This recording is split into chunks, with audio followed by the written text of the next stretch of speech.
Okay, here's our morning update for July 8th.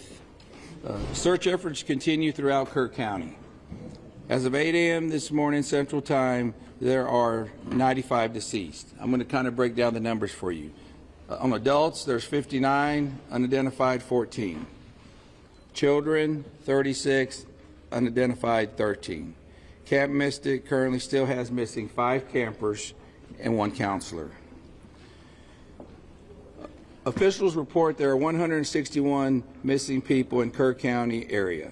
Community members are asked not to conduct debris management of their property until directed by law enforcement.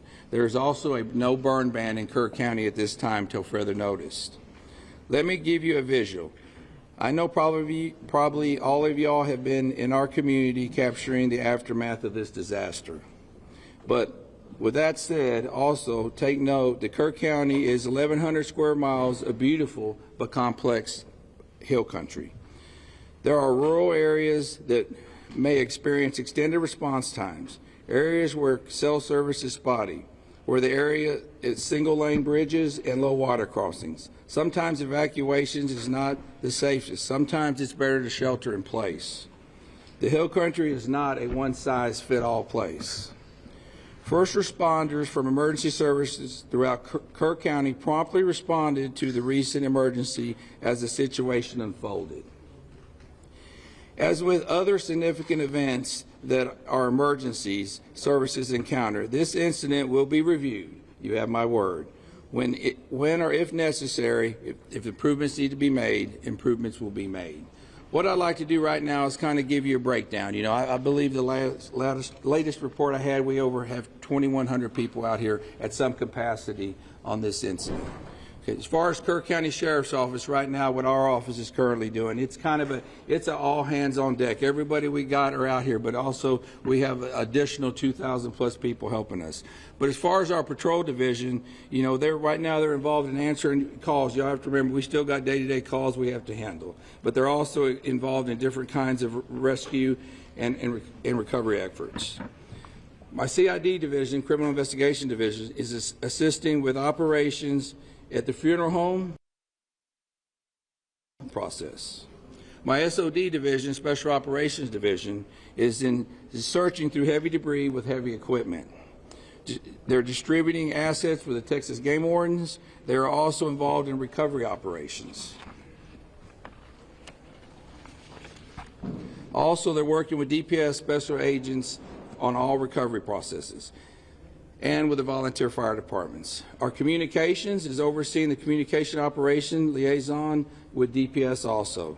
Our emergency management, Doug Thomas, is in the EOC Center. Also with my chief, they're both in the EOC Center. At this time, I brought a couple of the guys. I was going to let Captain Jason Waldrop say a few words. Jason has been in the field, hands on deck this whole time. I hadn't been able to get out of here a lot. There's a lot to manage here. He's actually witnessed several things. He's kind of going to give you a few ideas and updates on what's going on in the field, where he's been and what he's been seeing. And then we'll turn it over to Sergeant Jack Lamb. Captain Jason Waldrop. Nope. Go ahead, sir. So the sheriff just wanted me to kind of give you all an update on some of the things that we as the sheriff department can do. One particular thing that we have done in order to help assist in locating the missing is we have coordinated a team with a local construction company the Texas Department of Public Safety, some fire departments from within Kerr County, a fire department from Acuña, Mexico, and we are looking and searching the deeply impacted flood debris along the river. So these areas are where a lot of this debris is bottlenecked, so it's a lot of large trees, it's a lot of the vehicles, it's a lot of home structures have built up in these areas. So we are using very heavy equipment, excavators, skid loaders, to remove this material and do a deep impact search of where this is. So what we ask is, for those who are out there working, the local residents, the families of the missing, even some of the search teams, if you see these very large excavators working, please avoid these areas. We are trying to control these work sites. We have spotters on the ground, so as this material is being removed, we are looking for anything of a sign of a person that may be within this material. These operators have very limited vision with these large excavators, so please avoid these areas that they're working. We are still spotting areas up and down the river where we can take apart these materials and hopefully locate some more of the missing. So that's one main thing that we've been doing along the river to help this process. Thank you, Captain. Morning. Jonathan Lamb, Kerrville Police Department. We want to remind folks that if you've reported a loved one missing and they've returned home safely or been found safely, it's vitally important that you let us know that that person is no longer among the missing. We need to keep an accurate count, as accurate as possible. So if you've reported somebody missing and they've been recovered safely, please let us know. Go to the website, kerrvillemissing.dps.texas.gov, or call 830-258-1111. And once again, kerrvillemissing.dps.texas.gov, 830-258-1111. We are actively working to ensure that we have an accurate count so that we know who to look for. And now I want to talk to the people here in this community, inside the city limits of Kerrville, people in Kerr County. A few things. We know that folks are beginning to clean up. We have large debris piles. And we ask them not to use heavy equipment to take down those debris piles until they've been checked by a search party, because it's possible there are victims in that debris pile, and we don't want to disturb that. Please give us a call, our non-emergency numbers at the police department and the sheriff's department, and let us know that you've got a debris pile that needs to be checked before you begin that level of cleanup. Sheriff Letha mentioned the burn ban. That's countywide. We need people to respect that. Do not burn during this time. And we continue to ask people to steer clear of the area and let our first responders work. Again, this operation is ongoing and continuous. Our first responders are trying to get to places to do their jobs. And people come in here from outside the community and people within the community who want to go sightsee and look at the river and see the flood damage. It's making our job very hard. We ask folks to give us room to work. I want to talk a little bit about the events that happened on the morning of July 4th, what the Kerrville Police Department and other first responders were doing in those early morning hours. And I want to start outside of Kerrville, out in Hunt. Now, for those of you who went out there yesterday with the governor, y'all know that Highway 39 crisscrosses the Guadalupe again and again and again. And all of those low water crossings, when they flood, they create islands where you can't get in and you can't get out, trapping people in their homes, trapping people in vehicles. And that's what happened on the morning of July 4th. One of our patrol sergeants lives out there in Hunt, and he got up, he got ready to go to work, and he realized when he hit the intersection of FM 1340 and Highway 39 that he was trapped on an island that was Hunt, Texas. And he saw people, dozens of people, trapped on roofs. He saw people trapped in swift moving water. He gave them encouragement over his public address system in his vehicle. He told them to be strong, that he would get to them as quickly as he could, and to hang on. And he knew he needed help. He went to another detective, Kerrville Police Department detective who lives out there, and he woke him up and he said, "It's bad. I need you to get your gear on and come find me." And then he went back out. And for 13 hours, those two officers, along with some Hunt volunteer fire department firefighters and an emergency room doctor, provided care to that Hunt community. When it was safe to do so, they waded into the water and they rescued people. They got people down off of roofs. They collected them there at the Hunt School. There was a young boy with a pretty severe leg injury that was given first aid treatment throughout the day. Other people came. Many of them were injured. They provided first aid. They coordinated helicopter evacuations for the most critically injured, communicated the situation back to our emergency dispatch center at the Kerrville Police Department. When the waters began to recede, they knew that vehicles would be making way. So they went back and forth clearing out debris to clear a path for those vehicles. They saw and forth, making recoveries upriver, evacuating those summer camps.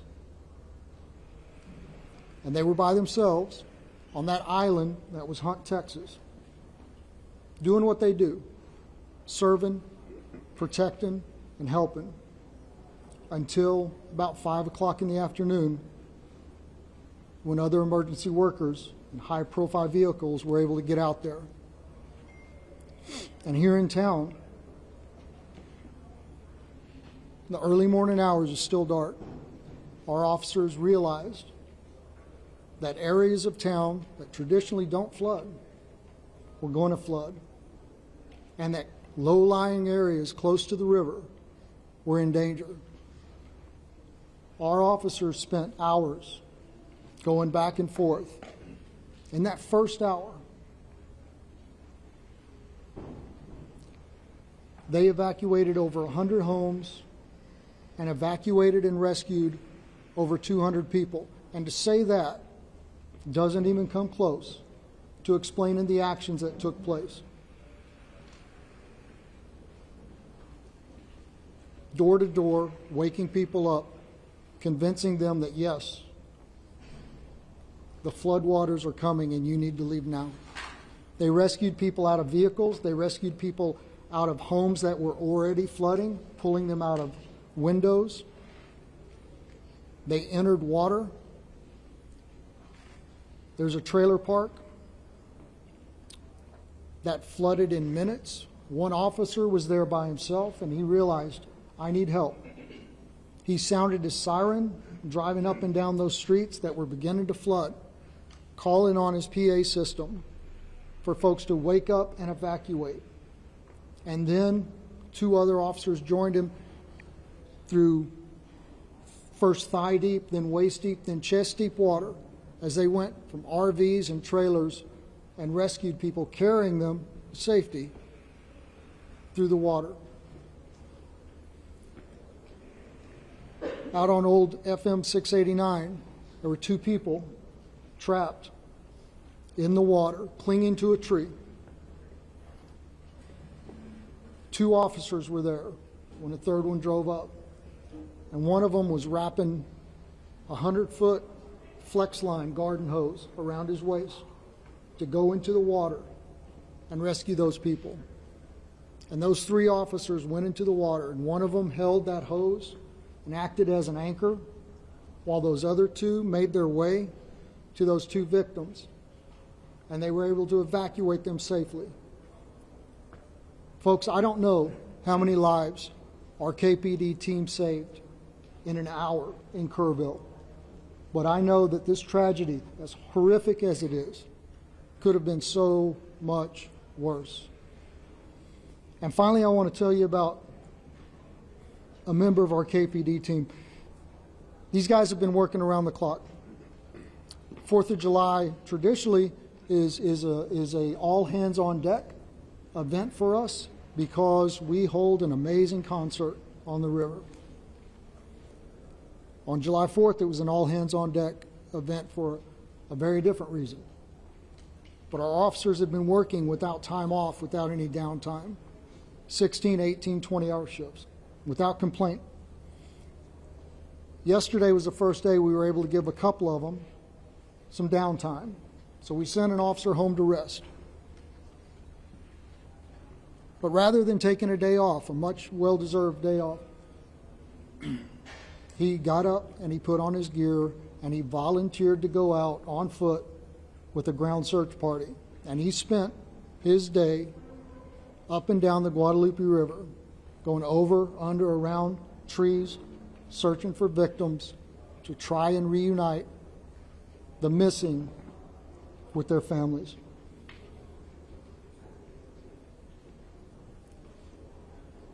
I think that is Texans helping Texans in the greatest sense of the word.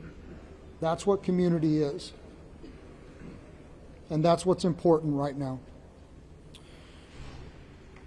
I want to continue to thank y'all for helping us spread the messages that need to be spread. Before I open this up for a very few questions, just ask you to please, just ask you to please say your name and who you're with before we do that. Yes, sir, right here. Oh, I'm sorry. The mayor is supposed to speak now. I apologize. Mr. Mayor, I'm sorry. Good morning, everyone. As Jonathan Lamb has said, this is also a story of heroes. Kevin Walter, thank you for all you've done. Every first responder, thank you for all you have done. The recent numbers reported break my heart. And they break the heart of everyone up here, everyone who's been working since July the 4th. I want you to know, I think it's important for the public to know, I think it's important for the families to know. In that Emergency Operations Center, there's not little silos of departments and agencies. They're working as one team with one goal, to find the missing and bring them home. I'm grateful for every first responder, every helper in every field. Those who are feeding the hungry, those who are providing shelter to people who have no home, those who are providing clothing, who no longer have a wardrobe. I'm also grateful for the generosity of the world. 2 companies that are hometown companies, companies that started in Kerrville, Texas, announced today and yesterday that they will be donating to the relief effort. Everyone in Kerrville is proud of HEB and James Avery Artisan Jewelry. Had a different name for so long, I'm sorry. Those 2 companies started here. Their heart is here. We are committed to helping others. After you all go home or go to the next story, we will still be here. We live here.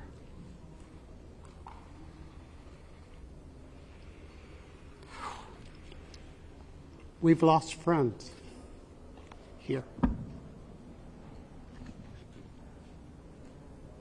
If you feel able to donate to the relief fund, the best source we are recommending is the Community Foundation of the Texas Hill Country. That's the community their website is communityfoundation.net. There's a link at the top of that page to help you donate. Now listen, I'm married to a retired first grade teacher. And I learned a little bit about classroom management from her. If you yell questions at us, we're probably going to pick someone else to answer, okay? So if you feel the need to yell your questions, I will feel the need to not answer your question. In first grade, they raised their hands. That might be a good start. Yesterday was a disaster, and I was embarrassed. Our town was embarrassed. Your viewers were embarrassed. And I don't want that to happen again. Now, I'm going to do something I've been told to do. I'm going to turn it back to Jonathan Lamb to start the question and answer period. However, please make my retired first grade teacher wife proud and raise your hands. Thank you. Okay, once again, just say your name, please, and who you're with. And I had already called on you, so yes, sir. Ernie's going to go with case 12 San Antonio. Question for the sheriff. The code red alert system has come under a lot of scrutiny in recent days, and now there's reports of a timeline on Friday morning where an Ingram volunteer fire department commander asked a Kirk County Sheriff dispatcher for the code red to be issued. The dispatcher says, I can't, I have to get a supervisor's approval for that. Almost 6 hours passes until 10 o'clock, when 10:04, when the code red is issued. How do you account for that lapse of time? What happened and what could have happened at that time? Okay. As I've said earlier, with every significant event, we're going, with every emergency, we're going to have to, there's going to be an after action. Please, y'all, listen to those words, after action, okay? Those questions are going to be answered. I believe those questions need to be answered to the family of the missed loved ones, to the public, to the people that put me in this office. Those need to be, and I want that answer, and we're going to get that answer. And I know that's going to be asked over and over. Please understand that. We're not running. We're not going to hide from everything. That's going to be checked into at a later time. I wish I could tell you that time. I don't know that time. Let me share something with y'all. One of the main things I've been doing is going and visiting the family. We still have some of those missed loved ones here. I go visit them twice a day. As a sheriff, what I want is I want closure for those people. Okay, and those are important questions. We will answer those questions. I wish y'all would bear with me in that. Okay, bear with me. We'll get them. I can't tell you in a week or two. Okay, we're going to get them. I'm not trying to deflect them. Okay, my primary. I asked you. I've been in this business 36 years. I don't know if any of y'all, how many of y'all have gave notifications, death notifications. I've done them. What is worse, a death notification or telling somebody I don't know where your loved one was? That's my priority. Okay, now please understand that. Sir, Sergeant Lamb. Sergeant Lamb. Sergeant Lamb. Tammy from the Hill Country Community Journal. Yes, we talked a lot about the flood recovery effort, and it's amazing, but I wonder what we can tell the displaced families. Where do they go? How do they get in touch with FEMA? I think there's a lot of that, and we haven't had a chance to discuss it. Right, so unfortunately I don't have the FEMA number. I know there is a FEMA hotline specifically for this, and I don't have it at my fingertips, and I apologize for that. We are pushing out the recovery information through our social media post. The First United Methodist Church, 321 Thompson Drive, is still the shelter operation for displaced persons through this disaster. They are fully equipped and still accepting folks. Sergeant Lamb. Yes, sir. Louis Amastor from the Kirk County League. Yeah. Sergeant Lamb, yesterday the governor's office said there was 161 missing. Is that a Kirk County number, or is that a roll-up number? Where are we at with the number of missing? It's my understanding that the number that the governor referred to was a Kerr County number, and again, I have no reason to doubt that number, and it was compiled from the best available information. But we are asking folks to make sure that the numbers that we have are accurate. So if somebody has been reported missing and they have now been accounted for, please let us know that so we can revise those numbers and make sure that they continue to be accurate. Yes, ma'am. Thank you. Thank you, Juanita, with Telemundo NBC. Yesterday, Governor Abbott said that 2 days prior to the disaster, he had provided resources, and they were here on ground. I know this is a question for you or for the mayor, but he said you guys were prepared, that you had those essentials. What happened? Did you guys have those resources? Yeah, listen, I'm going to just say what has already been said. At the appropriate time, all of that is going to be reviewed and checked into. I don't have the answer to that question right now. I don't have that information. And rather than speculate, it would be irresponsible for me to do that. So, Could you speak on that? Repeat the question, please. Yesterday, Governor Greg Abbott said 2 days prior to the disaster, he had provided the town with more than enough resources to respond to the disaster. Were those resources here local sellers? They didn't see any resources. They didn't see anyone until hours after the disaster. Thank you. What resources did you guys have, and why wasn't there any response? Okay. I didn't see the governor's remarks. I haven't seen the governor's remarks. Last night we had a city council meeting, and I was required to be there. And so I'm sorry. I don't know what resources TDM had in place at that time. I know when I arrived at the Emergency Operations Center on the morning of July 4th, there were TDM personnel there. But what assets they were able to use that morning, I'm sorry, I do not know. Mr. Mayor, Listen, people are yelling, and I didn't really want y'all to. If you offer only 3 questions, then you're going to have. And guess what? You're in Kerrville, and we're going to do it my way. I understand that. Morgan Chesky, please. Mr. Mayor, records show that the concept of flood warnings have been discussed at least 24 times by the county. What's the biggest reason that these systems have not gone into place at this point? You know, Morgan, you and I grew up here. And I wasn't in office during those discussions. And frankly, I'm more focused on the future than the past, as you know. What I can say is the governor, the lieutenant governor, the Speaker of the Texas House have all provided us support, and they have all said this is a priority for the upcoming special legislative session. As mayor of Kerrville, as someone who grew up here, I'm grateful for their support, and I look forward to what they propose during the special session. My last question will be you. Thank you, sir. Shimon Prokopas from CNN.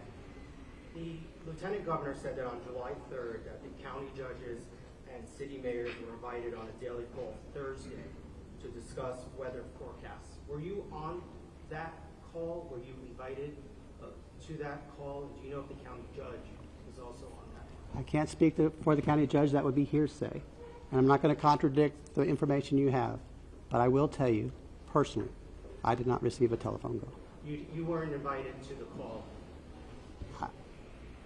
I did not receive a telephone call. And you were never given any information about what assets were brought into the area?